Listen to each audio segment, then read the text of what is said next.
wanted to start by I know you have um, previously claimed that you were victimized by the current administration, and I was just hoping that perhaps we should start there so we have a clear timeline of what transpired that caused you to make that claim. Why don't you tell us your story? Okay. My story is this. 2 weeks prior to April 30th, I was conducting an interview for the Department of Social Service. When I sat down to do the interview, a lady by the name of Ms. Fernanda told me that I must report to the administrator's office because they were trying to contact me. They contacted my wife. She told them where I was, and they contacted her, and she told me to report to the administrator's office. Say something else has come up, and so I went there, not knowing what I was going there for. When I got there, I spoke with the administrator, and the administrator informed me that I was to report to work on April 30th as an island administrator in training. So on April 30th, 2 weeks later, I showed up, and I showed up as per the instruction that was given to me by the senior island administrator for Central Abaco.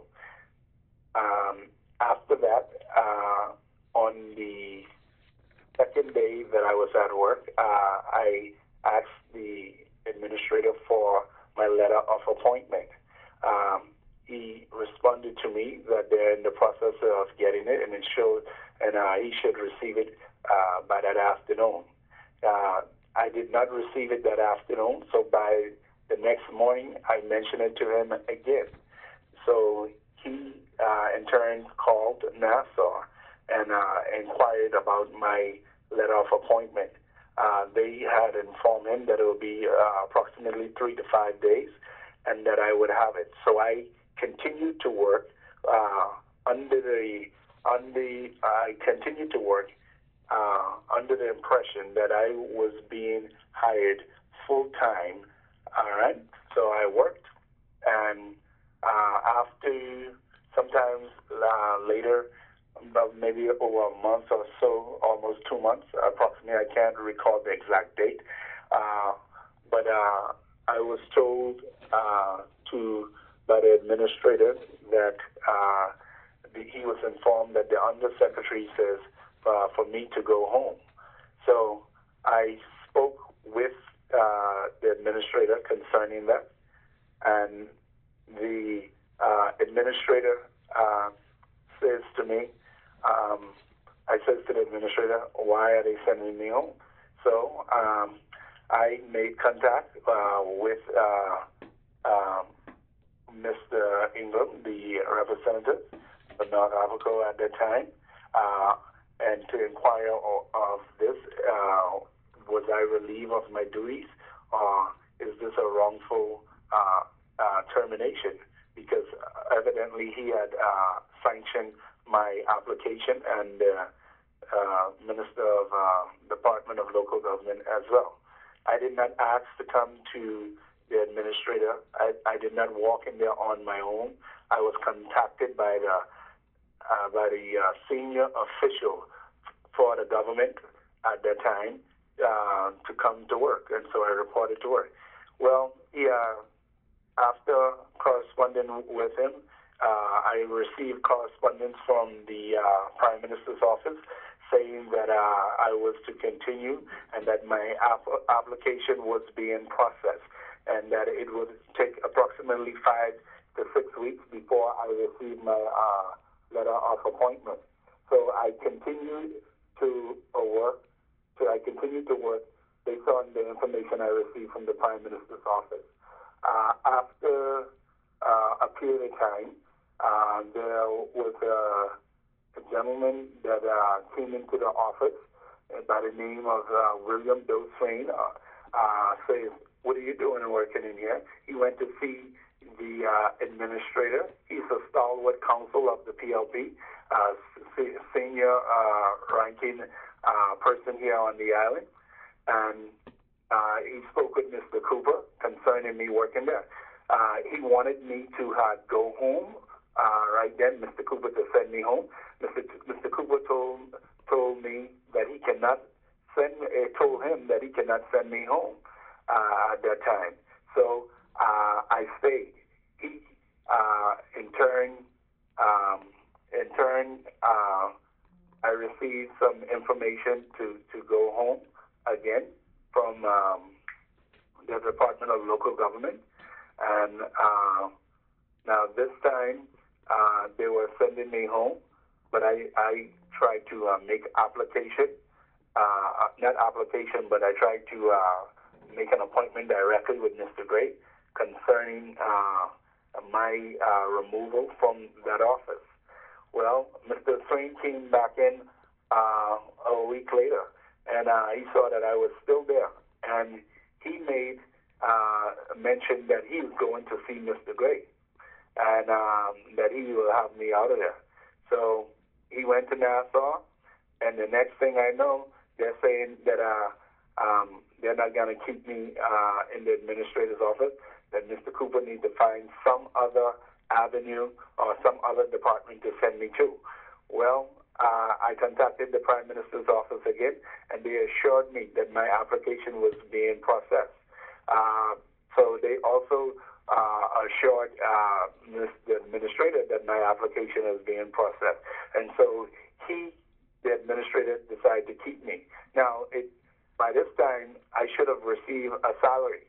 And because of the time that I did not receive a salary, and I have additional weeks to wait for my letter of appointment, the question I asked was, am I going to receive some type of compensation for the time that I've been there? And so in order to compensate me, to give me something, because I told them I have a wife and 3 kids, I can't just wait another 4 weeks and 2 months has already passed by. What are you going to do for me? So they, in turn, decided that they would put me on the 52-week program so that I can receive some type of compensation until I receive my letter of appointment. And then, in turn, what they would then do is that they would deduct all the monies that I received, and then they would give me the balance in a lump sum. And then after that, I would continue every month as normal as an island administrator with a normal salary. Well, that did not happen. What happened is that at some point I received instruction that I need to go to another department, and Mr. Cooper, the administrator, mentioned to me that they're not willing to keep me. He received instructions from the Department of Local Government for me to go home. So I made an appointment with Mr. Gray's office to see him. I flew to Nassau to see Mr. Gray. When I got there, they denied me the appointment, even though I came all the way from Abaco. So I told them I'm not leaving. I'm going to sit there until I see somebody, whether it be Mr. Gray himself, the permanent secretary, etc. And, well, eventually they allowed me to see the undersecretary. The undersecretary pointed out to me that the reason why they're dismissing me is because I am red and I'm an F&M. And that's simply the fact that and the person that who told me to do this was Ms. Glinton. She told me herself, Renee Glinton, that I'm red and I'm an F&M, and by the way, she also told me that it was her that stopped my application because she didn't know if the PLP, her party would win. So you know. And if it was the PLP that would win, then she didn't know whether they would keep me or not. So she held up my application from the 2 weeks prior to when they told me to report. She had my, before April 30th, when they told me to report, she had my application and she held it up from before that. My application could have been processed. I could have been working as an assistant administrator in training. Okay, so you were hired as an assistant administrator, just to be clear. Yes. And at what time were you placed on the 52-week job program? I don't recall the exact date, but it was a prolonged period after, and it was due to the fact that I needed compensation for the time already worked. I should have received a salary. I could not work for over 3 to 4 months without having a salary. 2 months had already passed. They had to now find some way to compensate me, and because of bureaucracy. Government bureaucracy, the only way that they could find to accommodate me was to allow me to go on the 52-week program. It was not my intention. It was not my intention to work on the 52-week program. I want to make that clear. My intention of signing that was basically for them to give me some type of compensation. So because I have a wife and 3 kids, and at the end of when I received my letter of appointment, they would then deduct all of that, and then they would give me a lump sum, and then it would continue. Because of bureaucracy, they had to find a way to compensate me for the time that I have already worked and for being there. Who placed you on the job program? Was that under the F&M government or under the new PLP government? That was under the new PLP government. Um, mm, You sure about that? yes, yes, I'm sure. Um, Because the documents we have suggest otherwise. The documents we have show that on May 7th you were already on the 52-week job program. uh, my dear, because of the bureaucracy in government, and in order to accommodate me and to facilitate. I understand that. I'm just asking who placed you. You're saying that the PLP government placed you on the program, but the documents show that on May 7th you were already on the 52-week job program. On May 7th, the day of which was the day of the general election, Uh-huh. I had already worked prior from April 30th. So evidently, I was not put on the 52-week program. Now, the documents that you have, I do not have them before me, but I'm telling you what happened and what transpired. Okay, so these documents you would suggest would not be accurate Well, from the financial secretary. what I'm saying to you is this. I did go on the 52-week program as for the instruction that I received in terms of my compensation. But for me applying, I never applied to go No, I understand. directly to the 52-week program. I understand that point. I understand that. I just want to make that clear. No, I understand that point. I'm just asking you, because you've said that when the new government came to office, they were the ones that placed you on the program. And what I'm saying to you is that the documents that we have show that on May 7th, you had already been on the 52-week job program. So how is that possible? On May 7th, uh, you need to ask all the persons involved in this. Now, Greg Gomez himself cannot hire himself. Greg Gomez cannot tell himself to report to work. Greg Gomez spoke with persons from the Prime Minister's office, persons from the Department of Local Government. And these are the individuals who made the decision. No, and I'm telling you, these are the persons who made the decision. No, I understand that. I respect that. I'm just saying to you that the documents show that as of May 7th, you had already been on the 52-week job program. That's the only point. Well, you have those documents in hand, and you said the document is showing that. Yes, sir. But I am saying to you, on April 30th, I reported to work as an assistant island administrator in training. All right.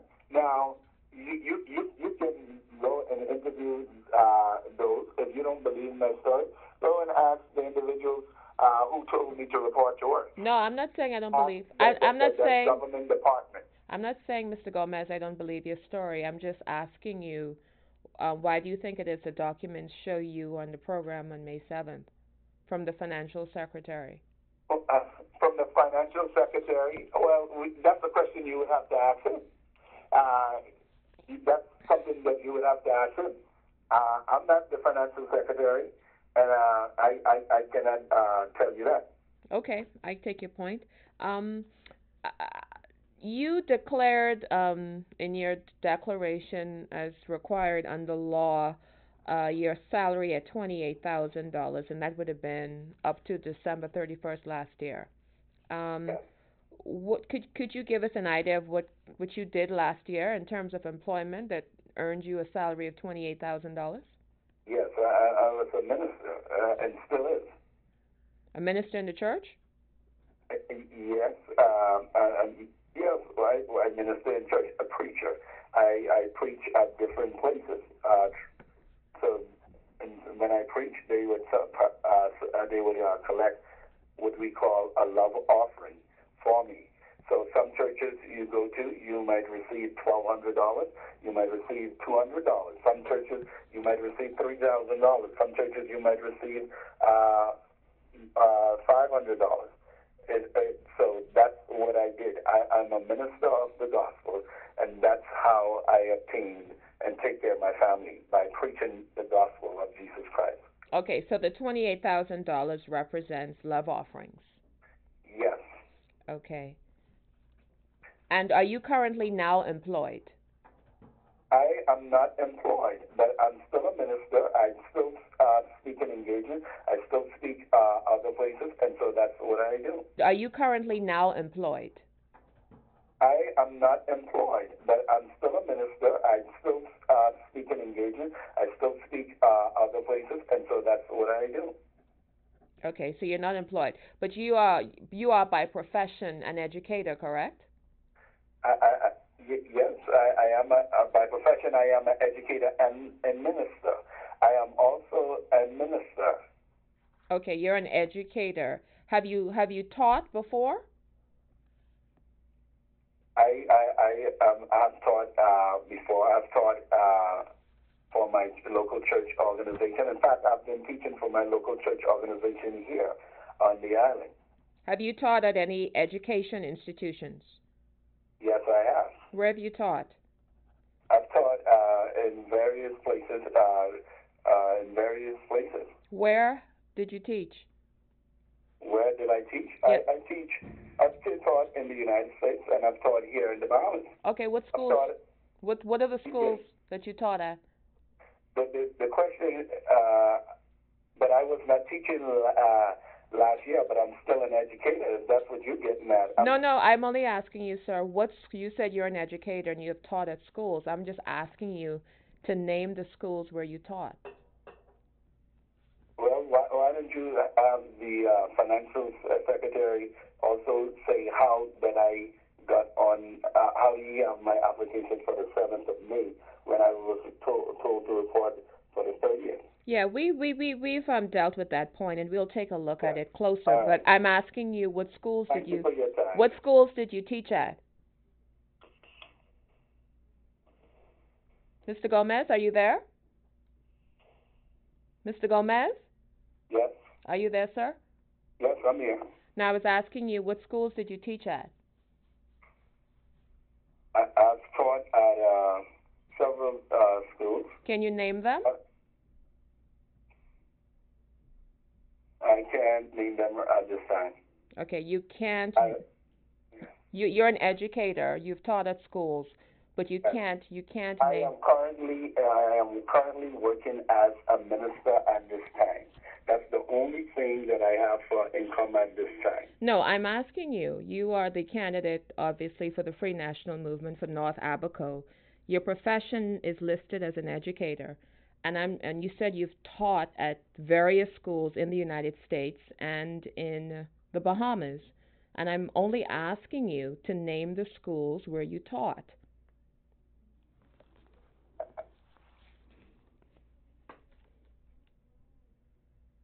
Can you do that for us, sir?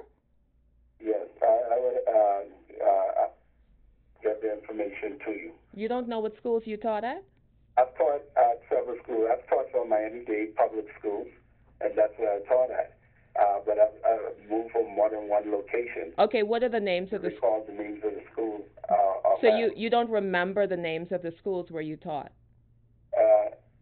I taught for a school in Carol City Middle. What's the name of that school?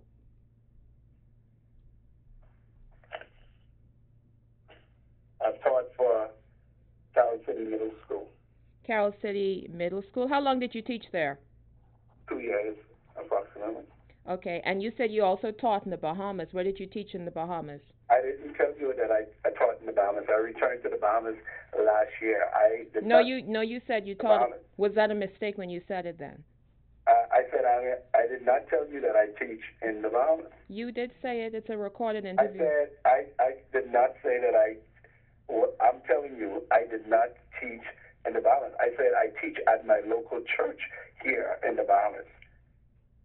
Okay. When did you leave the Bahamas during I know you left and you lived abroad for some time. When did you? I don't have the exact date when I left the Bahamas. How long were you gone? I was gone for several years, but I don't have the exact date before me, so that I cannot give you that information. How many years were you gone? Ma'am, I was gone for several years, but I cannot tell you the exact amount of years that I've gone. Was it at least 10? It might be approximately 10, and I would go around and I would say approximately 10, because I don't have the exact date that I left and the exact date that I returned. Okay, what did you do during that 10-year period? You've been gone out of the country for a while.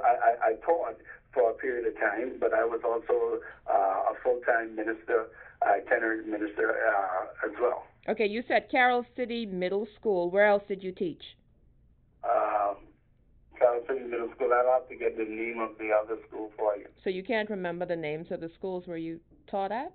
Yes, because I taught in my first few years when I went to the United States, and then after that I was doing ministry at the same time, and then I continued just in ministry for the rest of the years that I was there. What subjects did you teach? Business education. I have a degree in Bachelor of Business Administration. Oh, you have a bachelor's in business administration. Okay, I just want to make a note of that. So just to be clear, you returned home last August, correct? Yes. What were you doing up until the time that you returned home? I was a minister. Okay, so you were a minister straight. I've always been a minister, and I'm still a minister. Okay. I want that to be clear. I've been doing ministry for a long time. Why didn't you, you list being an educator as your profession, but never a minister, I don't think. Pardon? I said you list being an educator as your profession, but never a minister. As what? What would you consider? What did I list it? What did you consider to be your primary profession? Would it be being a minister, or would it be being an educator? I would say both. I am both. Okay. All right, so just to be clear, you've been gone out of the country at least 10 years. During that period, you taught at several schools, although you can't really remember the name of them except you said Carol City Middle School.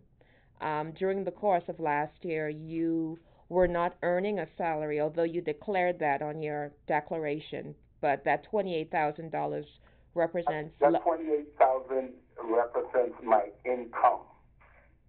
That's my income for last year. Okay, and that's from the love offerings that you receive? Yes. Okay, and you continue, and right now you continue to receive love offerings, is that correct? Yes, whenever I do minister, I do receive love offerings. The pastor at whatever church I minister, he would collect an offering for me, an offering. Okay, and you were hired as an assistant administrator, although you're not sure when it was that you would have been placed on the jobs program. You told us that it was the Christie administration. It was sometime after. It was, like I told you, I report to work for the 30th. What I suggest to you that you can contact those persons involved. I didn't just walk into the administrator's office on my own. Okay, is it hard for you to sell yourself as an unemployed candidate? It's not hard for me to sell myself. I am selling myself to the people of Abaco. The people of Abaco, this is not a concern to them. The people of Abaco love me, and the people of Abaco support me. The only concern, this is a national issue, and the media wants this. The PLP wants this. But the people of Abaco, the residents of Abaco, they're not concerned about how long I've been outside the Bahamas.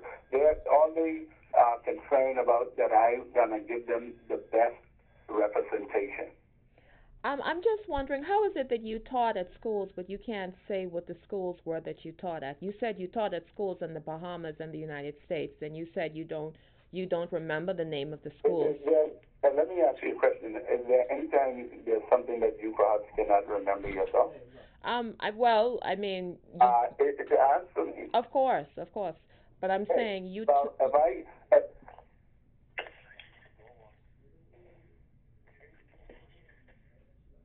Are you there, Mr. Gomez? Yes, I'm here. You were making the point? You said you just can't remember the schools that you taught at. Listen, I will get the information at a later time, okay? When do you plan to provide that information? Whenever I can get it for you, my dear. It's as soon as possible. As soon as possible. Okay, so you maintain that you are an educator. But you were not earning, you did not earn a salary last year as an educator. My dear, I think I've done enough time. Thank you very much. Appreciate it. Bye-bye.